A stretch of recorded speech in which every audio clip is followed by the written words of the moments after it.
Bonjour, je m'appelle Damien Hernandez, je suis bobinier en matériel électrique.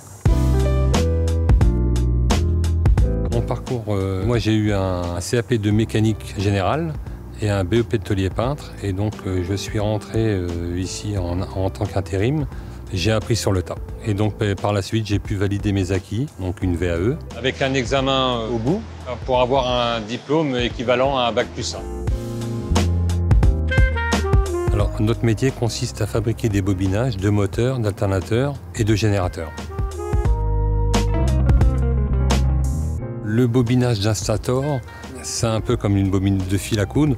Donc en fait, ici, on a le stator qui est le support, et ici, le fil, on assemble le tout, qui fait une bobine de fil. Ici, on a un stator empilé brut, et ça arrive dans notre atelier pour pouvoir être bobiné.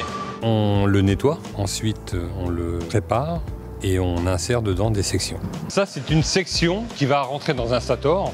Donc on met plusieurs sections à la suite de l'autre pour faire une bobine. Donc le stator, c'est ça. La section qu'on a vue auparavant qui était sur une table, elle est finie d'être isolée et nous la rentrons dans le stator. Là, en fait, on va raser le fil pour avoir une continuité de section. Là, on isole le fil. Donc en fait, c'est la jonction des bobines. Et après, on va mettre les câbles de puissance. Donc on vérifie bien si j'ai rien qui gêne. Ensuite, on le rentre dans le fût. Et hop, il faut faire attention que tous les brins soient dedans. Ensuite, on doit prendre une sertisseuse. Ça sertit à 8 tonnes. Voilà.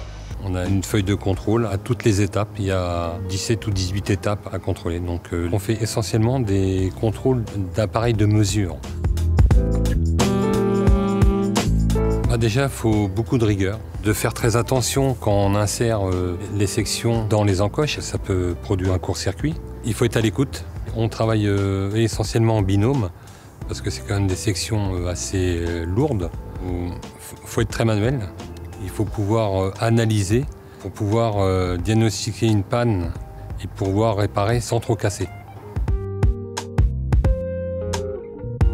Donc avec ce métier-là, on peut devenir monteur-câbleur ou travailler à la maintenance. Le métier a évolué car nous travaillons avec beaucoup de clients, notamment le nucléaire et les clients ATEX, c'est-à-dire en milieu explosif.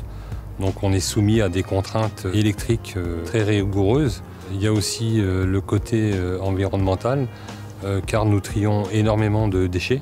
Le bobinage n'est pas rébarbatif, parce que chaque machine est différente. Ce n'est pas un métier figé.